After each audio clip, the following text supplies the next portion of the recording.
தமிழ் சினிமாவில் ஒரு காலத்தில் ரசிகர்களோட கனவு கண்ணியாக வலம் வந்து பல வெற்றி படங்களை கொடுத்த பல நடிகைகள் ஒரு காலத்துக்கு அப்புறம் ஒரு கட்டத்துக்கு மேலே எங்கே போனாங்க என்ன ஆனாங்க அப்படின்னே தெரியாமல் அப்படியே காலத்தின் போக்கில் மறைஞ்சிருப்பாங்க. அப்படிப்பட்ட நடிகைகளோட பர்சனல் பக்கங்கள், அவங்க எப்படி நடிக்க வந்தாங்க, இப்போ என்ன பண்ணிட்டு இருக்காங்க அப்படின்றத பற்றி பேசுகிற இந்த வீடியோ சீரிஸ் தான் எவர்கிரீன் ஹீரோயின். இதில் இந்த வாரம் நம்ம பார்க்க போகிறது நடிகை ஷாலினி. இப்போ எக்ஸாக்டாக சொல்லணும் அப்படின்னா நடிகை ஷாலினி அஜித் குமார். சினிமா எனக்கு ரொம்ப பிடிச்ச ஃபீல்டு. ஆனால் கணவன் மனைவி ரெண்டு பேருமே ஆக்டிங் கரியரில் இருந்தால் ரெண்டு பேருமே நேரங்காலம் இல்லாமல் ஷூட்டிங்கில் இருக்க வேண்டியதாக இருக்கும். இதனால அவங்களுக்குள்ளார இடைவெளியும் கம்யூனிகேஷனும் குறைஞ்சிரும். அதனால தான் நான் கல்யாணத்துக்கு பிறகு நடிக்கல, இது நானே விரும்பி எடுத்த முடிவு அப்படின்னு பேட்டி ஒண்ணுல ஷாலினி வெளிப்படையா சொல்லியிருந்தாங்க. ஆமாங்க, ஷாலினி எப்பவுமே ரொம்ப பிராக்டிகலான ஒரு பர்சன். சூழ்நிலைக்கு ஏத்த மாதிரி சரியான முடிவு எடுக்கிறதும் அதை கடைசி வரைக்கும் கடைபிடிக்கிறதும் ஷாலினியோட குட் குவாலிட்டிஸ்ல ரொம்ப ரொம்ப முக்கியமான விஷயங்கள் அப்படின்னு சொல்லலாம். பேபி ஷாலினி எப்படி ஹீரோயின் ஷாலினியா மாறினாங்க அப்படின்னு பாத்தீங்கன்னா, நடிகை ஷாலினி கேரளா வச்சிருந்தவங்க. இவங்க அப்பா பாபு நடிகராகணும்னு ஆசைப்பட்டாரு, ஆனா அது நடக்கல. பிரபல மலையாள டைரக்டர் ஃபாசில் இயக்கிய எண்டே மம்மாட்டு குட்டி அம்மாக்கு அப்படின்ற படத்துல சைல்டு ஆர்டிஸ்டா நடிக்க ஷாலினிக்கு ஒரு வாய்ப்பு வந்துச்சு. அவங்க சின்ன பிள்ளையா இருக்கும்போது தமிழ்ல வெளியான என் பொம்முக்குட்டி அம்மாவுக்கு, அதாவது சத்யராஜ் நடிச்சிருப்பாரு இல்லையா, அந்த படத்தினுடைய ஒரிஜினல் வெர்ஷன் தான் இந்த மலையாள படம். ஷாலினிக்கு அப்ப வெறும் 3 வயது மட்டும் தான். நெத்தி வரைக்கும் வந்து ஊஞ்சலாடக்கூடிய அந்த முடி, பேசும் கண்கள், வாய்க்கொள்ளா சிரிப்புன்னு அந்த படத்துல ரொம்ப சூப்பரா நடிச்சிருப்பாங்க ஷாலினி. அப்புறம் என்ன,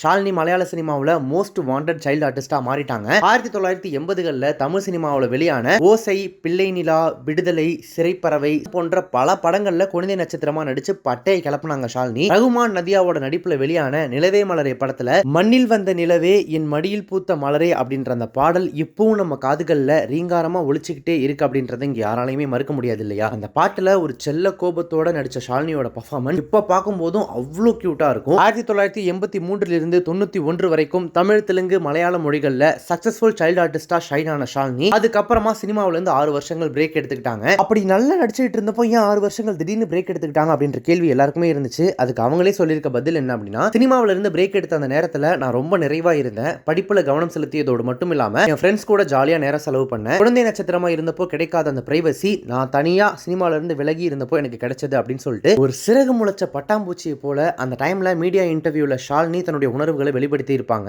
அதன் பிறகு சாதாரண பொண்ணா நார்மலான வாழ்க்கையை வாழ்ந்துட்டு இருந்த ஷாலினி திரும்பவும் ரீஎன்ட்ரி கொடுத்தது அவங்களே எதிர்பார்க்காத ஒரு ட்விஸ்ட் அப்படின்னு சொல்லலாம். அணியத்தி பிராவு அப்படின்ற மலையாள படம் செம்ம ஹிட் ஆச்சு. அந்த படத்துல ஹீரோயினா அறிமுகமானாங்க ஷாலினி. அப்போ அவங்களுக்கு 17 வயசு தான். ரீஎன்ட்ரிக்கு என்ன காரணம் அப்படின்னு சொல்லிட்டு ஷாலினி கிட்ட மீடியாக்கள் கேட்காம விட்டுருப்பாங்களா என்ன? அதுக்கு அவங்க என்ன பதில் சொல்லியிருக்காங்க அப்படின்னா, மறுபடியும் சினிமால நடிக்கணும் அப்படின்னு கொஞ்சம் கூட யோசிக்கல. ஆனா ஃபாசில் அங்கிள் கேட்டதால என்னால ஒண்ணுமே சொல்ல முடியல. நோ சொல்ல முடியாம சரி ஓகே இந்த ஒரே ஒரு படத்துல மட்டும் நடிச்சுட்டு சினிமா விட்டு போயிடலான்னு தான் ரீஎன்ட்ரி கொடுத்தேன் அப்படின்னு சொன்னாங்க. ஆனா அவங்க நினைச்ச மாதிரி அந்த முடிவு அமையல. ஹோம்லி லுக், ரொம்ப பாந்தமான நடிப்பு, சென்சிபிளான ட்ரெஸ்ஸிங்னு அந்த அணியத்தி பிராவு அப்படின்ற படத்துல நடிச்ச ஷாலினியை தங்களுடைய வீட்டு பெண்ணாகவே மலையாளிகள் கொண்டாட ஆரம்பிச்சாங்க. அடுத்தடுத்து பட வாய்ப்புகளும் ஷாலினிக்கு பல இடங்கள் இருந்தும் குவிய ஆரம்பிச்சது. இதனால தன்னுடைய முடிவை மாத்திக்கிட்ட ஷாலினி அவர்கள் அன்றைய இளம் ஹீரோக்கள் கூட சேர்ந்து 6-7 மலையாள படங்கள்ல கதாநாயகியா நடிச்சாங்க. அணியத்தி பிராவு படம் ரிலீஸ் ஆன அதே வருஷம் அந்த படத்தை தமிழ்ல காதலுக்கு மரியாதை அப்படின்ற பெயர்ல ரீமேக் பண்ணாரு அதே டைரக்டர் ஃபாசில். இந்த படத்தோட வெற்றியை பத்தி தமிழ் ரசிகர்களுக்கு நான் சொல்ல தேவையில்லை அப்படின்னு நினைக்கிறேன். தளபதி விஜய்க்கு ஒரு மிகப்பெரிய கரியர் திருப்பு முனையா அமைஞ்ச திரைப்படம் தான் இந்த திரைப்படம். ஷாலினிக்கு சிறப்பான ஓப்பனிங்கா தமிழ் இண்டஸ்ட்ரியிலையும் ஏற்படுத்தி கொடுத்துச்சு. காதலர்களோட உணர்வு போராட்டத்தை மிக இல்லாத நடிப்புல விஜயும் ஷாலினியும் வெளிப்படுத்த தமிழ் மக்கள் குடும்பமா தியேட்டருக்கு போய் அந்த படத்தை பார்த்து கைத்தட்டி கொண்டாடி அந்த படத்தை ஒரு மிகப்பெரிய பிளாக் பஸ்டர் திரைப்படமா மாத்திட்டாங்க. அந்த நேரத்துல ஆன் ஸ்கிரீன்ல விஜய்க்கு பெஸ்ட் ஜோடி ஷாலினி தான் அப்படின்னு சொல்லி சிலாகிக்கக்கூடிய அளவுக்கு ரசிகர்களுக்கு ரொம்ப ஃபேவரட்டான ஜோடியா இவங்க ஆயிட்டாங்க. அதனால தான் என்னவோ அந்த காம்போ அப்படியே, அதாவது அதே டைரக்டர் ஃபாசில், இசைஞானி இளையராஜா, விஜய், ஷாலினி அந்த காம்போ அப்படியே மறுபடியும் ஒன்னா சேர்ந்து கண்ணுக்குள் நிலவு அப்படின்ற ஒரு திரைப்படத்தை பண்ணியிருந்தாங்க. இந்த படத்திலையும் இதே ஜோடி டூயட் பண்ணாங்க. லவ் சப்ஜெக்ட் திரைப்படங்கள்ல ஸ்கோர் பண்ணிட்டு இருந்த ஷாலினி நிஜ வாழ்க்கையிலையும் காதல் வயப்பட்டாங்க.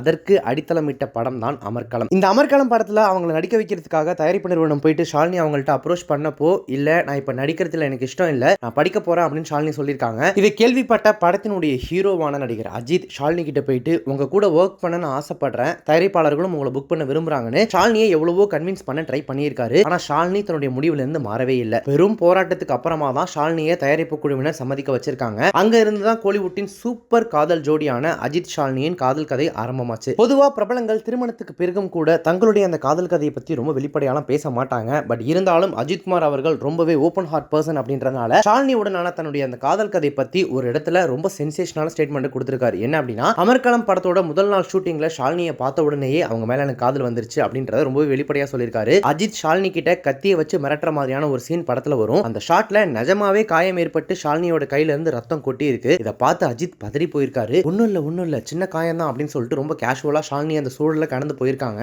இந்த சின்ன வயசுல இவ்வளவு நிதானமா சிச்சுவேஷனை பக்குவமா ஹேண்டில் பண்றாங்க பண்றாங்களேன்னு ஆச்சரியப்பட்ட அஜித் ஷாலினி மேல காதல் வயப்பட்டிருக்காரு. நமக்கு அடிபட்டதும் பதறி போயிட்டாருன்னு அஜித் மேலையும் ஷாலினிக்கு அன்பு உண்டாயிருக்கு. இவங்களுடைய இந்த கவித்துவமான காதலுக்கு அப்பதைக்கு சாட்சியா இருந்த அந்த முதல் சாட்சி அந்த படத்தோட டைரக்டர் சரண் தான். இது பத்தி ஒரு பேட்டியில அவர் சொன்னப்போ, அமர்கலம் ஷூட்டிங்ல ஒரு நாள் அஜித் என்கிட்ட வந்து படத்தை எவ்வளவு சீக்கிரம் முடிக்க முடியுமோ அவ்வளவு சீக்கிரம் முடிச்சிடுங்க, ஏன்னா ஷாலினியை நான் லவ் பண்ணிடுவணும்னு பயமா இருக்குன்னு சொன்னாரு. கொஞ்சம் தூரத்துல இருந்து அஜித் சொல்றதை கேட்ட ஷாலினியோட முகத்துல 1000 வாட்ஸ் பிரகாசத்தை அப்போ நான் பார்த்தேன் அப்படின்னு சொல்லியிருக்காரு. அந்த படத்துல அஜித் ரோஜாப்பூ பொக்கேவோட ஷாலினி கிட்ட தன்னுடைய காதல சொல்லுவாரு. அந்த ரீல் சீனை அப்படியே ரியல் சீனா மாத்த நினைச்ச அஜித் நிஜமாவே பொக்கே கொடுத்து ஷாலினி கிட்ட தன்னுடைய காதல சொல்லியிருக்காரு. அந்த படத்துல வரக்கூடிய உன்னோடு வாழாத வாழ்வென்ன வாழ்வு பாடல மையமா வச்சு லவ் லெட்டரை எழுதி ஷாலினி கிட்ட கொடுத்திருக்காரு. அஜித் கொடுத்த லவ் லெட்டருக்கு ஷாலினி கிட்ட இருந்தும் உடனே கிரீன் சிக்னல் கிடைக்க இவங்களுடைய காதல் இன்னும் பயங்கரமா ஸ்ட்ராங் ஆயிருக்கு. அமர்கலம் படத்திற்கு பிறகு டைரக்டர் மணிரத்னம் இயக்கத்துல நடிகர் மாதவனோட ஷாலினி அவங்க சேர்ந்து நடிச்ச படம் தான் அலைப்பாயுதே. அந்த 2000ஆம் ஆண்டு ஷாலினி நடிச்ச சக்திங்கிற கதாபாத்திரம் தமிழ்நாட்டில் சென்சேஷனா ஒழிச்சது. அதுவும் அந்த பேர், ஏன்னா ட்ரெயின்ல வச்சு சக்தி நான் உன் மேல ஆசைப்படல விருப்பப்படல அப்படின்ற அந்த மாடுலேஷன்ல மாதவன் பேசின அந்த டயலாக் மூலமா சக்தி அப்படின்ற நேம் தான் தமிழ்நாட்டில் எங்க திரும்பினாலும் கேட்டுச்சு. மாதவன் கூட ரொமான்ஸ் பண்ற காட்சிகள் ஆகட்டும், கல்யாணத்துக்கு பிறகான செல்ல சண்டைகள்,